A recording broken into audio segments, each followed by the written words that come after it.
Sageko. Présenté par Mathieu Takizala.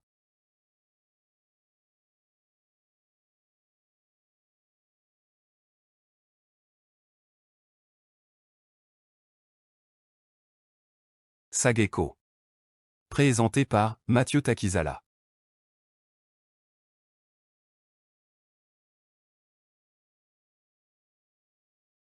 Bonjour, bienvenue à la chaîne économique La République démocratique du Congo, InfoSag, avec l'émission Sageko d'aujourd'hui, des personnalités de la République démocratique du Congo.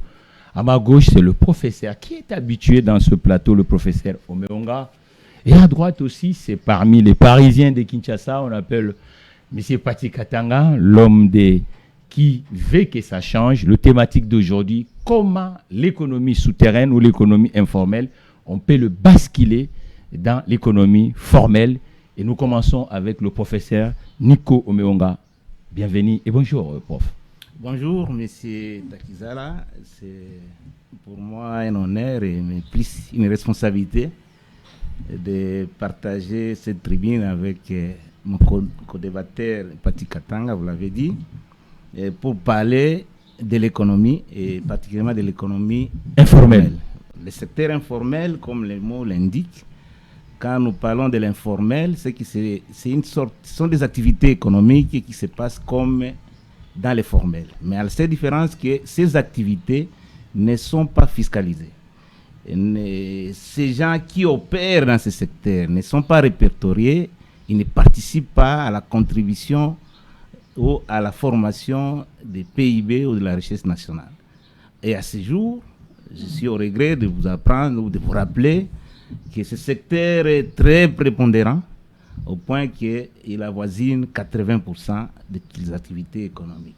Et c'est ce qui justifierait, en gros, la modicité de notre PIB qui à ce jour se tournerait autour de 70 milliards de dollars et même la pression fiscale en fait les frais. Donc, le secteur informel, c'est pourquoi maintenant les gens préfèrent le secteur informel ou se cachent dans le secteur informel. C'est parce qu'il n'y a pas ce que j'appelle une opportunité économique attractive. Il n'y a pas, comme je l'ai toujours dit, il faut que l'État, bien que nous soyons dans une économie de marché, l'État a vocation de réglementer, d'assainir l'environnement pour permettre à ce que les gens... Mais ce qui est à la base, souvent, c'est le terrorisme fiscal. Parce que dans ces pays, bien qu'on ait eu plusieurs réformes pour essayer de réduire, pour essayer d'améliorer le doing business, mais jusqu'à ce jour, il y a toujours une multiplicité de taxes et impôts qui font que les gens se cachent dans les formels. Bref, les tracasseries d'ordre administratif, d'ordre fiscal, d'ordre politique, d'ordre judiciaire et même d'ordre policier font en sorte que les gros, les opérateurs économiques préfèrent œuvrer dans l'informel et cela fait en sorte que nous soyons une économie faible, une économie sous-développée parce que les richesses sont créées en dehors des structures légales. Voilà, donc, M. Pati Katanga, le sujet d'aujourd'hui, vous avez dit que comment on peut basculer cette économie informelle dans l'économie formelle et qu'est-ce qu'on doit faire, qu'est-ce que ça doit rapporter. D'abord, bienvenue, hein. Bonjour. On l'a dit ici, hein, plus de 80% qui échappent à l'État, qui échappent à la fiscalisation. Vous êtes garanti que vous n'atteindrez jamais les niveaux de développement. Hein, 80% de l'économie, et même plus, moi, ce matin, j'ai regardé les chiffres de la banque centrale, on parle de 85% qui échappent à la fiscalisation, qui échappent au contrôle de l'État. C'est la garantie que jamais nous allons relancer une politique de développement. Donc, il faut absolument intégrer une grande partie, pas tous, mais en tout cas une grande partie dans l'économie formelle. Sinon, on ne s'en sortira pas. Mais l'économie formelle a aussi ses agrégats. L'économie formelle a aussi ses critères. Ceux qui sont chargés de gérer la chose publique doivent être exemptés de tout reproche. Parce que l'impôt, c'est le bien public. C'est l'argent des Congolais. L'impôt est prélevé pourquoi? Mais pour le développement du pays, pour voir qu'on est en train de diriger des routes, pour voir qu'on est en train de diriger des écoles, pour voir qu'on est en train de financer les universités, la recherche, c'est en tout cas éparse.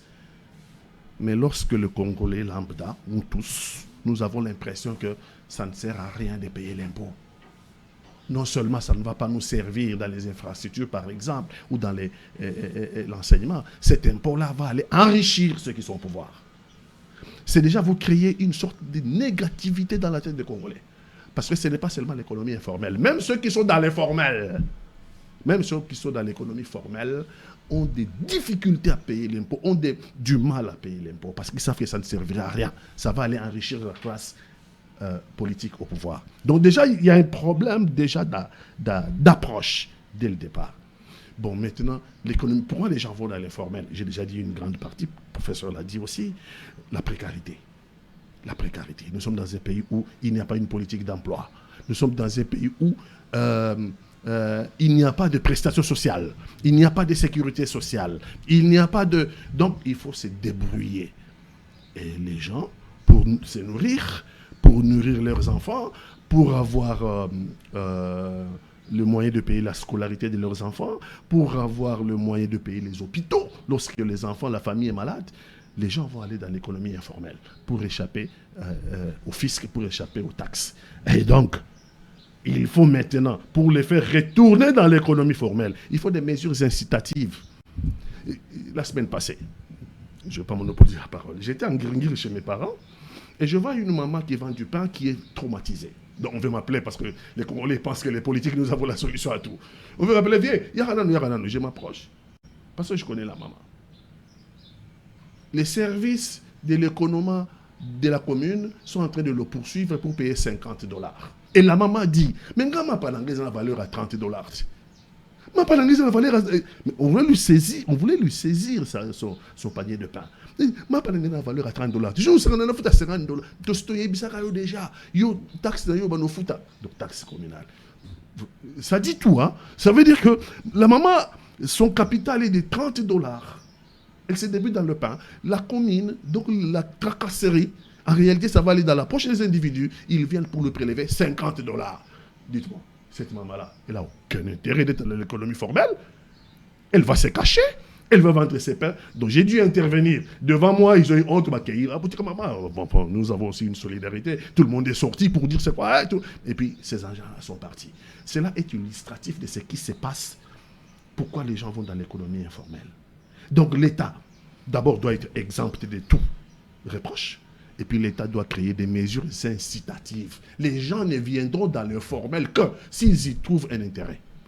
Sans intérêt, la maman qui est traumatisée, à qui on demande $50 taxe communale, elle ne viendra pas parce qu'elle a le capital de $30. Vous comprenez? Ça, c'est déjà les difficultés. Bon, comme je ne vais pas monopoliser la parole, on va peut-être avancer après pour esquisser peut-être les solutions. Il faut des autorités exemptes. Ça, c'est important, il faut arrêter. Oui, mais maintenant, vous dites que l'État fonctionne avec des taxes et des impôts. Hein, chez Tati Katanga, ce n'est pas à vous qu'on va expliquer. Mais maintenant, revenons dans notre sujet. Comment on doit faire que l'informel soit éradiqué dans le territoire? Vous avez dit que cette semaine, ceux qui nous suivent dans cette chaîne francophone, qu'il y aura un peu de pistes et de solutions. Parce qu'aujourd'hui, c'est vrai, tout le monde sait que tout est noirci, mais maintenant, on ne va pas rester dans ça. Quand même, il faut maintenant, nous cherchions quand même à avancer. Vous, en tant que technocrate et puis politicien, qu'est-ce que vous proposez pour qu'on puisse avoir ce genre de réactions dans le coin des rues de la République démocratique du Congo? Et donc l'État, comme j'ai dit, doit être exempt de tout reproche. Donc l'État doit donner l'exemple à sa population, que le bien, les impôts prélevés servent réellement à la population, à travers l'école, à travers les universités, à travers la recherche, à travers le pouvoir d'achat, que c'est un bien. L'impôt, c'est quoi? On met dans un panier commun pour pouvoir faire un partage équitable, afin que la société avance. Si déjà, nous avons des autorités qui donnent cette image aux Congolais, après, on peut leur présenter un plan d'intégration de l'économie informelle dans le formel. Ça veut dire quoi? Nous avons compris la problématique, les gens sont dans la précarité, les gens veulent manger, les gens veulent scolariser leurs enfants, les gens veulent soigner lorsque la famille est malade. Nous connaissons en tout cas les raisons fondamentales pour lesquelles l'économie, les gens sont dans l'informel. Alors il faut créer les conditions Il faut commencer par créer les conditions quand les enfants sont malades, que les enfants puissent être soignés. Quand la famille est malade, que la famille puisse se faire soigner. Quand les enfants vont à l'école, que les enfants puissent avoir les fruits de scolarité. Parce que ici, c'est un autre problème. On dit école primaire, enseignement, les machins là, gratuité de l'école. Enfin bon, ça c'est un autre débat, on en viendra un jour. Mais l'école secondaire, c'est pas concerné. L'université non plus. Donc vous comprenez que Mais le plan de sortie de l'économie informelle, M. Kassanga, quand même, vous êtes Maintenant, vous voulez... Nous, aujourd'hui, concrètement, on va faire quoi C'est pour ça que je vais y arriver. Donc, j'ai dit d'abord, il faut satisfaire les besoins de base. Les besoins de base pour lesquels les gens seront contents de payer les impôts. C'est pour ça que j'ai dit qu'il faut avoir des autorités exemptes de tout reproche. Maintenant, si nous avons des autorités à la hauteur des enjeux, nous avons commencé commencer par créer une banque publique de crédit et de développement. Une banque publique de crédit et de développement. Et cette banque-là, on va aller vite parce qu'on n'a pas le temps. On va enregistrer tous les mamans, tous ceux qui sont dans l'activité informelle. Ils vont venir s'enregistrer et on va leur donner un délai. Vous êtes enregistré, moyennant, il faut arrêter avec la gratuité. Moyennant, je ne sais pas, nous on a dit $10. Moyennant $10. Et on a évalué à 50 millions de Congolais.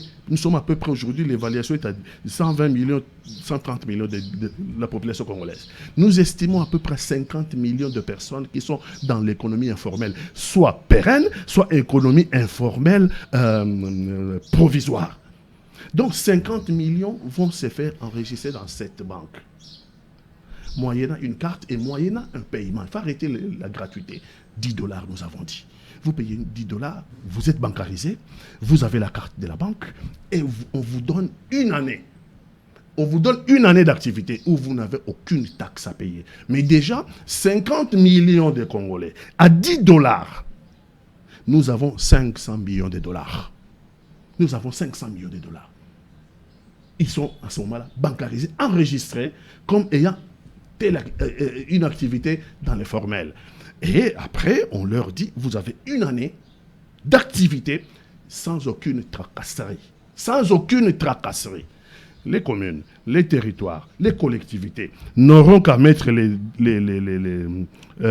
moyens logistiques à disposition. Parce que ce sont les mamans qui vendent au marché. Il faut les mettre dans les conditions pour que les marchés soient salubres et tout. Et puis, les 500 millions qu'ils ont payés pour être bancarisés, pour être enregistrés à la banque de crédit de développement. Les 500 millions, l'État va voir qu'est-ce qu'il faut rétrocéder dans les 500 millions, qu'est-ce qu'il faut rétrocéder aux communes, qu'est-ce qu'il faut rétrocéder aux entités décentralisées, qu'est-ce qu'il faut rétrocéder, qu'est-ce qu'il faut retenir pour que la banque fonctionne. Parce que la banque a aussi besoin de moyens. Au bout d'une année,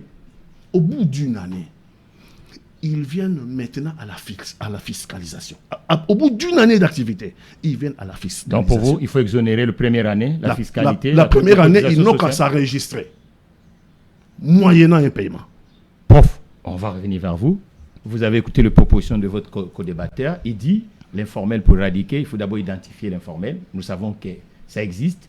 Mais pour lui, il prend par exemple un échantillonnage, l'hypothèse de 500. Combien 500? J'ai dit 50 millions de 50 Congolais. 50 millions de Congolais. Et lorsque les personnes vont commencer à s'enregistrer, le ticket d'entrée, $10. Et pour lui, il doit, si c'est déjà un nombre là, 500 millions. 500 millions de 50 millions fois 10. Que la banque va. Vous pouvez le faire même avec la banque postale, ou comment, prof? Parce que là, au lieu de créer une banque, il y a déjà la banque postale et même la banque de crédit d'épargne. Pourquoi pas? Comment vous voyez cette proposition de votre confrère? Parce qu'on dit l'opposition ne propose pas, mais lui, il est opposant. Il dit pour lui, pour finir avec, il faut aujourd'hui qu'on attaque l'informel en faisant des mesures incitatives. Vous êtes un professeur qui enseigne l'économie et l'entrepreneuriat. Comment vous voyez cette genre de proposition? Non, je salue la proposition de mon co-débatteur, mais je voudrais quand même revenir sur ce que vous avez soulevé comme problématique.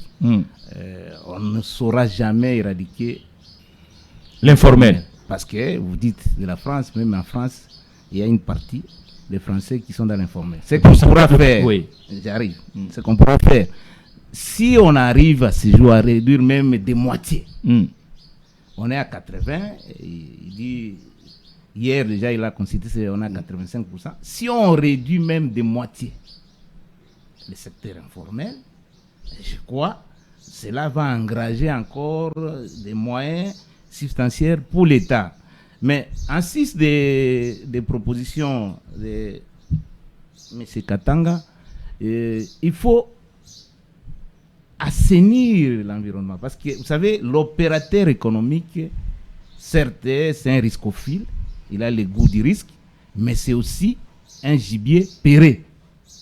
Donc, il a à la fois riscophile et péré aussi. Péré, là où il y a trop de tracasseries. C'est ce qui justifie l'illustration la plus patente, c'est en RDC. Parce qu'il y a des tracasseries d'ordre administratif, d'ordre financier, fiscal, politique, militaire. Les gens se cachent. Prenons nos frères qui sont canardés au jour le jour dans l'est du pays, dans cet espace-là, quel que soit le goût du risque que quelqu'un pourrait avoir, il ne saura pas prendre ces risques pour engager l'investissement. L'informel, il faut le positiver. Positiver parce que l'informel, c'est de l'entrepreneuriat de survie, comme il a dit, ou de nécessité. Et tous les entrepreneurs ont commencé d'abord, en tout cas pas tous, la majorité dans l'informel, et ils se sont formalisés par la suite. Mais là où je voudrais peut-être encore améliorer la proposition de Sherpati Katanga, oui. Au lieu d'une année, moi je préfère que ce soit même 5 ans. Prenons l'exemple le plus patent. Nous, quand j'arrive ici à 86, on avait un sérieux problème de télécommunications. S'il faut, pour appeler nos frères de la diaspora, parfois on passait des nuits blanches à la poste. Donc vous êtes arrivé à Leopoldville en 86 86, vous êtes arrivé à 86.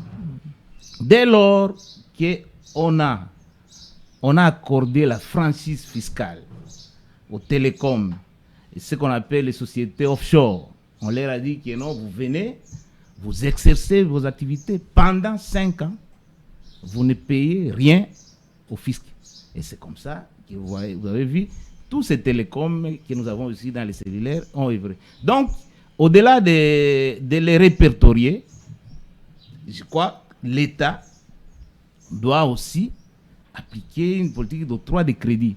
Parce que si vous appelez seulement les gens pour venir payer, ils vont se rétracter. Mais si vous dites aux gens que venez, on va accorder à chaque Congolais, et l'argent il y en a, $100 ou $1000, du moins ceux qui sont, et avant qu'ils se lancent dans l'investissement, ils sont encadrés, ils sont formés, on leur accorde cette ligne de crédit, à leur donnant un échéancier assez large, et avec une franchise fiscale, je crois, peut-être les 50 millions qu'il envisage, il pourra en avoir un peu plus que les 50 millions, parce que là, chacun viendrait pour bénéficier d'une ligne de crédit, parce qu'il n'y a pas d'économie sans crédit. Le crédit doit être orienté aux ménages, mais aussi aux entrepreneurs que vous êtes. Mais dès lors que cette politique de crédit n'existe pas, dès lors que la culture bancaire n'existe pas, et encore vous avez parlé des banques, et je ne sais pas à quelle hauteur, à quelle hauteur cette banque postale à laquelle vous faites allusion, alors que toutes les banques que nous avons ici, les banques commerciales, elles ne sont pas véritablement des banques commerciales. J'ai toujours dit ça, c'est un communautaire bancaire, parce que toutes les banques, ce sont les communautés d'affaires, malheureusement étrangères. Je ne suis pas xénophobe, mais je note que toute notre économie, tout le système bancaire bien qu'embryonnaire est entre les mains des expatriés, alors que nous pouvions déjà, vous avez cité, on avait dans ces pays, il y avait des banquiers qui ont exercé et qui ont donné de l'emploi aux Congolais et qui ont financé aussi les ménages et l'économie. Donc, est-ce qu'il n'y a pas moyen de revenir comme au Nigeria, vous vous rappelez, je vous ai dit l'autre fois ici, quand Dangote, qui est votre modèle, mais il a bénéficié, du soutien et de l'accompagnement de l'État. Mais ici, l'État ne s'attend toujours à collecter l'impôt. Or, en amont, il faut envoyer ces gens à faire des activités, et ce qui n'est pas le cas. Malheureusement, l'État doit apporter des subsides, l'accompagnement, le soutien, et créer un environnement incitatif. Et il faut aussi, nous sommes à l'OADA, on a dit qu'en allant à l'OADA, on aura la sécurité judiciaire, sécurité juridique, mais je note que malgré les réformes sur la TVA, sur l'OADA, le climat des affaires est toujours morose, et que chaque fois, quand on publie même les tout récents rankings sur Doing Business, nous sommes toujours nous occupons la quai et nous nous contentons. Et Nous occupons quoi? Nous occupons quoi, prof? Nous sommes toujours au bas de l'échelle, si vous ne voulez pas la quai. Quand on fait les classements, la capacité ou la facilité à faire les affaires. Nous sommes un pays qui est caractérisé par un climat morose, un climat qui ne favorise pas l'investissement. Donc, il faut qu'à ce niveau-là, que l'État intervienne, et il intervient par la politique de crédit, il intervient par la sécurisation, mais il intervient aussi par l'assouplissement fiscal.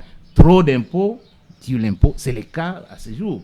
Tant qu'on n'aura pas élargi l'assiette fiscale en favorisant les plus grand nombre d'opérateurs économiques qui se cachent encore dans les secteurs informels, de revenir à la surface et faire les activités, nous aurons toujours des budgets chétifs de l'ordre de 16 milliards de dollars avec en ressources propres 10 milliards, alors qu'à côté de chez nous ici, l'Angola, qui n'a pas aussi un potentiel fiscal important comme les nôtres, mais peut élaborer des budgets qui dépassent les 30 Mais prof, milliards. comment on va faire au moment où nous voyons que l'info... Bon, je vous signale aussi qu'hier, le marché de Kinshasa, qu'on appelle marché de liberté, il fait là-bas.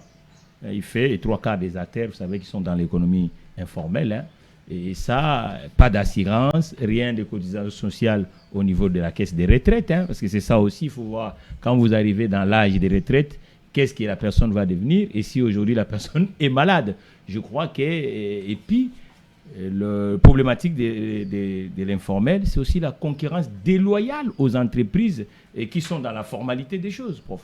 Oui, et non, et je vais vous décevoir. Moi, je suis de ceux-là qui n'encouragent pas la jeunesse au salariat, parce que je considère le salariat de la pauvreté en sursis. Et dans un pays où il n'y a pas la sécurité sociale comme la nôtre, donc à 65 ans, vous allez à la retraite, en réalité, vous allez au mouroir. Même dans les secteurs qui est les miens, vous voyez même des professeurs d'université à 80 ans, ils s'y accrochent, ils ne veulent pas aller parce qu'ils savent la retraite, c'est synonyme. Or, la sécurité sociale, vous savez, en France, comment ça s'organise. Donc, moi, au contraire, j'encourage les gens à l'entrepreneuriat. Parce que l'entrepreneuriat a des conséquences immédiates. Vous vous donnez de l'emploi, mais vous avez la possibilité de donner l'emploi aux autres. Mais vous faites aussi riche. Et aucun pays au monde où on a vu un salarié devenir prospère ou riche. Aucun. Vous voulez être riche, vous voulez avoir suffisamment de moyens, il faut lancer l'entrepreneuriat. Et le créateur lui-même nous a montré. Et même moi, je suis de foi chrétienne. Notre symbole de prospérité, c'est Abraham. Abraham n'a pas été salarié. Abraham, c'est l'un des premiers entrepreneurs il a œuvré dans l'entrepreneuriat agro-pastoral. Donc, il faut au contraire encourager la jeunesse à l'entrepreneuriat parce que l'entrepreneuriat, c'est aussi les goûts du risque. Et les goûts du risque, c'est à la jeunesse. Ce n'est pas à nous, les adultes, qui, pour la plupart des cas, nous sommes riscophobes. Donc, il faut encourager l'entrepreneuriat, mais il faut améliorer ce secteur, il faut encadrer, créer un climat incitatif, créer des conditions optimales d'opportunités économiques. Ainsi, toute la jeunesse et même nous, les adultes, pourront à un moment nous lancer dans l'entrepreneuriat et ça fera la force. Nous ne serons jamais un pays qui compte tant que nous serons toujours un pays sous-pauvre. Et la bonne manière, et c'est là qu'intervient l'intelligence économique et même l'intelligence financière, notre capacité de se tirer de la pauvreté, parce que la plupart qui sont dans l'informel, Pati Katanga l'a dit, c'est pour la survie. C'est l'instinct de survie qui pousse les gens à l'entrepreneuriat, mais un entrepreneuriat de caractère alimentaire. Moi, je ne parle pas de cet entrepreneuriat, je parle d'un entrepreneuriat de croissance qui crée des richesses supplémentaires, mais qui donne de l'emploi au plus grand nombre, parce que, on ne le dit pas assez, les gros de la jeunesse est dans le chômage de longue durée. Cher Pati. Bon, on va revenir dans le sujet parce que je n'avais pas fini d'exposer et je pense que mon co-débatteur a dit beaucoup de choses. Je pense l'avoir déjà dit dès le début. L'incitation par l'incitation. Et donc, nous en sommes arrivés au point de l'enregistrement, identification et enregistrement de ceux qui sont dans le secteur informel. Nous disons, ils payent le droit d'entrée parce qu'il faut bâtir la gratuité à $10, 50 millions de Congolais fois 10, c'est 500 millions. Ils ont une année d'activité sans aucune entrave, sans aucune taxe, sans aucun impôt. Mais ce n'est pas la gratuité. Ils ont payé 500 millions à l'entrée. Donc il y a 500 millions, c'est à la banque et l'État de faire la répartition. Telle quantité va à la commune, telle quantité va à l'entité décentralisée, telle quantité va à la province. C'est au niveau de l'État de le faire. Mais il ne faut pas déstabiliser lui qui exerce son activité sur le terrain. Et puis au bout d'une année, l'objectif c'est quoi? C'est d'arriver à un microcrédit. L'objectif c'est d'amener les gens à un microcrédit et à développer leur activité. Et sur le plan social, leur permettre d'avoir, en tout cas dans les écoles de l'État et à l'université. Au Congo, c'est comme ça pour l'instant, les meilleures universités, même si elles ont des difficultés. En tout cas, au Congo, c'est les universités de l'État et les écoles de l'État. Être payées à moitié prix. À moitié prix. Au bout de la deuxième année, quand on a fini la première année d'activité, on va maintenant payer son impôt. Mais nous n'allons pas rester sur l'impôt négatif comme le font les dirigeants d'aujourd'hui. Nous nous sommes dit il faut faire une sorte de caisse de sécurité sociale, comme la sécurité sociale fonctionne. La sécurité sociale fonctionne en dehors du budget de la France. Et la sécurité sociale est toujours excédentaire. Donc ça, nous, on n'a pas préféré appeler cela impôt. On a préféré appeler cela une prélévation. On va faire une prélévation dans chaque activité. Et pour aller rapidement, on va dire au bout d'une année, pour être éligible au microcrédit, il faut d'abord avoir fait son devoir, avoir payé l'impôt, donc avoir déjà été prélevé sur son activité. Si on prélève en ce moment-là, on prélève en ce moment-là $100 pour l'année, donc équivalent à peu près à $8 le mois. Si on prélève $100 pour l'année, vous aurez maintenant 100 fois 500 millions. Vous avez 5 milliards de dollars. Dit comme ça, $100, oui, il y a des activités, les gens exercent des activités et ils n'ont pas assez de moyens, c'est moins de... Mais non, mais il faut l'étager. Il faut représenter quoi, le $100? Les $100 va représenter le prélèvement. Qu'on prélève sur l'activité pour avoir droit au microcrédit. Pour avoir droit au microcrédit. On peut le payer les $100. Je prends un forfait. Hein. Là, nous raisonnons sur les forfaits. On peut le prendre directement les $100 ou on peut l'étaler par mois. Pour ceux-là qui ont des activités avec de petits moyens, ils peuvent payer, je ne sais pas moi, $8 par mois. $8 par mois. L'objectif, c'est, au bout de l'année, chacun... C'est un forfait. Chacun des commerçants a payé, chacun qui est dans l'activité de l'informel a payé $100. Maintenant, si vous prenez 50 millions maintenant, là, ils ont payé, on peut appeler ça impôt. Ils ont payé $100 d'impôt. Maintenant, si vous les multipliez à 50 millions de ceux qui sont dans l'informel, vous avez 5 milliards.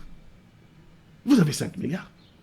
Et quand vous avez 5 milliards, la moitié de 5 milliards va au financement du microcrédit.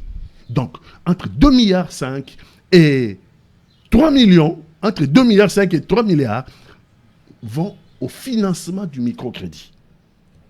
Et vous avez d'autres contraintes, parce que nous avons dit, dans l'entretemps, vous pouvez scolariser votre enfant dans les écoles de l'État en payant à moitié prix. Vous pouvez envoyer vos enfants à l'université en payant à moitié prix. Ça, c'est à l'État de le financer. Donc, par cette caisse-là de le financer. Voilà pourquoi il va rester 2 milliards qui va permettre 1 milliard qui va aller, 500 millions qui va aller aux universités. Parce qu'ils ont des enfants qui étudient à l'université. 500 millions qui va aller dans les hôpitaux. 500 millions. Il va rester à la banque $1 milliard américains. Et l'État aura d'autres contraintes et tout ça. Et dans les 3 milliards, vous êtes maintenant en règle. Vous avez payé au moins $100 l'année. Ah, mais vous avez droit au microcrédit en fonction de votre capital, en fonction de votre chiffre d'affaires. Et donc, on vous ouvre maintenant un microcrédit. On vous ouvre un microcrédit, il y en a qui va prendre 100, il y en a qui a l'activité plus importante qui va prendre $500, il y en a qui va prendre $1000. Et il y a un taux d'intérêt sur les crédits. Il y a un taux d'intérêt sur les crédits. Il faut bannir la gratuité. Vous augmentez le volume de votre activité par le crédit et en contrepartie, on vous prélève aussi l'intérêt sur les crédits. Donc, si vous allez comme ça, nous sommes arrivés à un montant même de 20 à 30 milliards année par année, avec les budgets, avec les taux, avec l'impôt et les taux d'imposition, vous arrivez à un moment, tout le monde, qui va vouloir rester dans l'informel alors que ses enfants peuvent payer à moitié prix l'école? Qui va vouloir rester à l'informel alors que ses enfants à l'université vont payer à moitié prix? Qui va vouloir rester à l'informel alors que si sa famille est malade et il va à l'hôpital de l'État, c'est encore une fois de plus, ce sont les hôpitaux de l'État, c'est les cliniques Ngaliema, c'est les cliniques universitaires, c'est Mama Yemo, tout ça ce sont les infrastructures hospitalières de l'État. Et vous êtes à moitié prix si vous êtes dans les systèmes formels et que vous payez l'impôt. Vous êtes à moitié prix. Ça, c'est l'intérêt de chaque famille, l'intérêt de chaque commerçant qui est dans l'activité informelle. Donc, vous allez réduire drastiquement. Il y aura toujours ponctuellement quelqu'un qui vendra son arachide sur la rue. Il y en aura toujours. Mais les gros de ces activités... Comment vous allez répondre à ceux qui diront que si vous faites ça, et vous risquez de... Ceux qui sont gros, c'est fait petit? Non. Ils ne vont pas se faire petits. Parce que ce que je n'ai pas dit ici, c'est que le crédit n'est pas versé aux commerçants. Pardon, oui, c'est ça. Le crédit n'est pas versé à celui qui exerce l'activité informelle. Il va passer par son fournisseur. Il passe par son fournisseur. Ça se passe au niveau de la banque et c'est lui-là qui vient se faire enregistrer. Allez, je prends un exemple. Il faut les citer. Je prends cet exemple-là. Je suis en règle avec la banque de crédit et d'investissement. J'ai payé mon impôt, je suis éligible au crédit. Mon crédit, on ne me le verse pas entre mes mains. Mon crédit passe par mon fournisseur. C'est le fournisseur qui garantit à la banque le crédit. Si on va avec cette expérience-là, vous imaginez on peut créer combien d'emplois? Il y aura des incitations qui feront que chacun de celui qui est dans cette activité, quand il crée un emploi, il y a aussi un abattement fiscal. Tout ça, il y a aussi un abattement fiscal en créant, je ne sais pas moi, il crée un emploi, 10 emplois, c'est long, il y a un abattement fiscal et à côté, il y a un avantage toujours. Ici, nous avons commencé avec l'hôpital, nous avons commencé avec l'université et l'école secondaire. Demain, ça peut être un marché qu'on va créer quelque part où ne peut avoir droit à cette table-là que c'est lui qui a créé l'emploi. J'ai donné un exemple comme ça. Hein? L'État maintenant, puisqu'il y a le moyen, l'État crée des infrastructures et pour avoir accès à ces infrastructures-là, c'est graduellement, j'ai créé 10 emplois en contrepartie, comme j'ai 10 emplois de créer au bout de 2-3 ans, j'ai droit, je ne sais pas moi, chez mon bailleur. Chez mon bailleur, j'ai droit à un abattement chez mon bailleur pour mon activité. Et tout ça, c'est la banque qui complète. Donc, mon activité, j'ai un local qui me coûte $100. J'ai créé 10 emplois. Et pourquoi pas? On prend la moitié à charge. À chaque fois, on passe par votre bailleur et on verse à votre bailleur la moitié et vous payez la moitié parce que vous êtes dans le système formel et donc vous avez des avantages sociaux parce que vous payez vos impôts. Donc, avec ce système-là, il n'est pas parfait, mais au moins ça va inciter à ce que tout le monde veut aller. Oh, ce n'est pas béli aucun hôpital. Non, fout à moitié prix. Ah, non, 4 dans l'université. Non, fout à moitié prix. Ah, n'a pas école qui toque à l'État. Non, fout à moitié prix. Ça, c'est l'incitation. Et ça devient intéressant. Je peux avoir un microcrédit, moi je suis en règle. Oh, Younous, c'est lui qui est nommé aujourd'hui Premier ministre à Bangladesh, qui était... il y a 5 ans, je crois même plus, prix Nobel de l'économie. Prix Nobel de l'économie à Bangladesh. C'est pour ça qu'on l'a appelé aujourd'hui pour être Premier ministre, parce qu'on a abattu les systèmes de dictature qui étaient là. Et la Première ministre, c'était une dame, elle a fui. Maman, M. Tsouni, moi, c'est pas pour vous, hein, mais la Première ministre de Bangladesh a fui. Et donc, on a appelé Younous qui était à l'étranger. Younous était en France. Raccordement. Younous était en France. On a appelé Younous, pourquoi? Parce que Younous, il y a 10 ans de cela, a mis en place un plan de sortie de pauvreté en Bangladesh avec un système de microcrédit qui voilà, donc qui a nous sommes vraiment arrivés à la fin presque. On donne la parole à Prof. Hein. Bon, donc merci, le prof toujours les mêmes problèmes qui, que nous avons ici, les timings qui voilà. nous est imparti et jouent donc, toujours à notre... Voilà, prof. Maintenant, votre co-débatteur a essayé un peu de donner ses pistes, vous oui. en tant qu'enseignant à la matière. Je respecte les pistes de solutions Mais je voulais peut-être améliorer un tout petit peu. Parce que mon co-débatteur parle à la fois du crédit et des microcrédits. Alors que ce sont des institutions différentes. C'est à quoi nous voulons, c'est d'avoir des crédits. Parce que les microcrédits, généralement, ce ne sont pas les banques qui donnent les microcrédits. Les sociétés financières. Ce sont des institutions de microcrédits qui, en réalité, prennent en compte tous les Congolais et Congolaises qui sont exclus des systèmes bancaires. Et comme il a dit, l'expérience réussie des microcrédits, c'est Bangladesh qui a réussi en si peu de temps à tirer un grand nombre de ses compatriotes de la pauvreté. Alors que nous, quand nous parlons du crédit, nous voulons qu'il y ait véritablement des entrepreneurs. Parce que les entrepreneurs ne sont pas les gens qui se battent encore pour la survie. Ce sont les gens qui sont porteurs de projets, qui créent des richesses, qui créent des emplois. Alors que les retards accumulés par nous autres est tellement grand. C'est vrai, dans l'informel, il y a des pauvres, mais il y a aussi des riches, mais qui se cachent dans l'informel. Il y a des gens qui, bon, je ne dis pas, ça c'est une chaîne très répertoriée. Des entrepreneurs et des investisseurs. Mais dans ce secteur, il y a toujours des moutons noirs qui font beaucoup d'argent, mais qui ne payent pas à l'État. Ils sont dans l'informel. Prenons le cas Dubaï. Nos mamans, nos femmes qui vont à Dubaï, ils ont parfois des capitales de 50 000 $, 30 000 $, mais ces gens-là n'ont jamais payé l'impôt parce qu'ils estiment qu'ils sont dans l'informel. Donc, dans l'informel, nous avons deux catégories. Il y a ceux qui se battent pour la survie.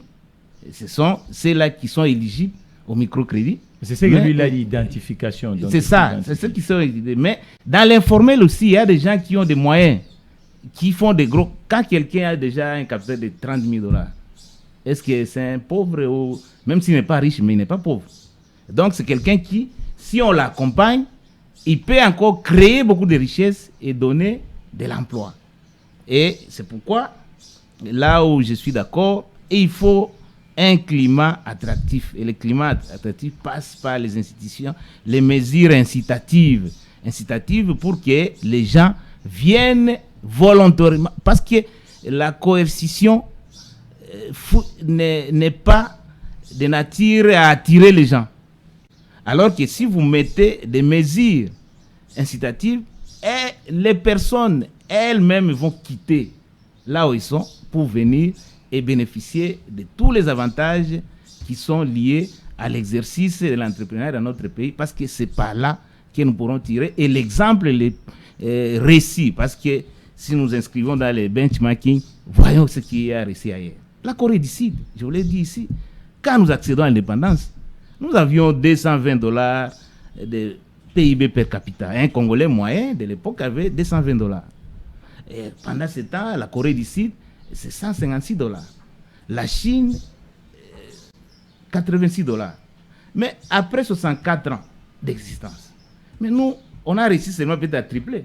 Aujourd'hui, le PIB per capita d'un Congolais moyen est autour de 650 ou 660 $. Mais un Sud-Coréen qui était derrière nous, il a plus de 35 000 $. Et les Chinois, qui avaient 86 $, là c'est pour toute une année. Les Chinois ont plus de 12 000 $. Mais qu'est-ce qu'il y a à la base? C'est l'entrepreneuriat et le leadership. Il a dit. Et le leadership. Et donc, comme on l'a dit, la qualité des institutions influence positivement l'activité économique. Tant qu'on aura des institutions bacables, avec un leadership au rabais, avec tout ce qui va avec, l'exercice de l'entrepreneuriat risque de devenir un leurre. Or, tel n'est pas notre souhait, et surtout pour les politiques qui comptent nous diriger demain. Donc, ils voudraient arriver au pouvoir, à trouver un pays qui a suffisamment de ressources. Parce qu'on peut tout dire. Tant qu'on aura des budgets chétifs, de l'ordre de 10 milliards de $ en ressources propres, tant qu'on aura des PIB de 70 milliards de $, pour un pays d'ici 2050, nous serons à 200 millions de Congolais. Est-ce qu'il y a de la planification? Qu'est-ce que nous serons Quelles à sont 2050? les réformes à faire? Parce que là, nous atterrissons déjà. Non, au risque de me répéter, j'ai dit tous les pays du monde ont passé par... Il faut un programme pluriannuel endogène, pas de prêt-à-porter, comme des passes, programmes structurels. Non, il faut réunir, j'ai dit il faut une synergie. L'élite politique, l'élite du savoir et l'élite économique. Nous nous mettons ensemble et nous définissons les axes. Nous mettons en place un plan pluriannuel endogène. C'est-à-dire que ça doit être les reflets de nos réalités, l'intelligence congolaise, l'expertise congolaise et la force économique congolaise. Ainsi, nous mettons, comme ça même, tous les politiques qui vont se succéder, tous les régimes, ils vont s'inscrire dans ce plan qui pourra prendre 30 ans, 40 ans, mais toujours chacun avec son idéologie, avec son approche de gestion, mais s'inscrire dans ce plan-là. Et ainsi, nous pourrons sortir de là où nous sommes pour espérer, parce que ne l'oublions pas, nos pères de l'indépendance, au premier desquels Lumumba avait dit que nous serons la locomotive. Je crois là où il est dans sa tombe, il se retourne, il se dit, mais ce peuple ici, moi qui autrefois m'a traité de primérien, mais j'ai fait ce que j'ai fait. Mais pourquoi, 6 décennies après, ce pays a difficile à décoller? Donc, c'est ça, la volonté politique et la volonté souveraine. Et là, j'interpelle les politiques pour qu'une fois qu'ils seront au pouvoir, qu'ils ne fassent pas comme ceux qui sont là au pouvoir. Nous vous remercions, Prof. Omeonga. Nous remercions aussi Chapati Katanga. Comprenez que ce sujet est tellement, je crois, on va revenir encore, parce que l'informel ne peut pas faire un État compétitif. C'est par la formalité de l'économie qu'on peut faire avancer la République démocratique du Congo. Quant à moi, je remercie toute l'équipe technique de l'émission Sageko de la chaîne francophone de l'économie, y compris si vous voulez être à la place des 2 experts qui étaient en face de nous ici. N'hésitez pas à nous contacter et envoyer vos suggestions parce que l'économie, c'est l'affaire de tous. Merci. Et des invités, ce n'est pas tous les jours qu'on honore les invitations. Le prochain numéro de Sageko. Merci. À tout moment, on pourra passer. Sageko. Présenté par Mathieu Takizala.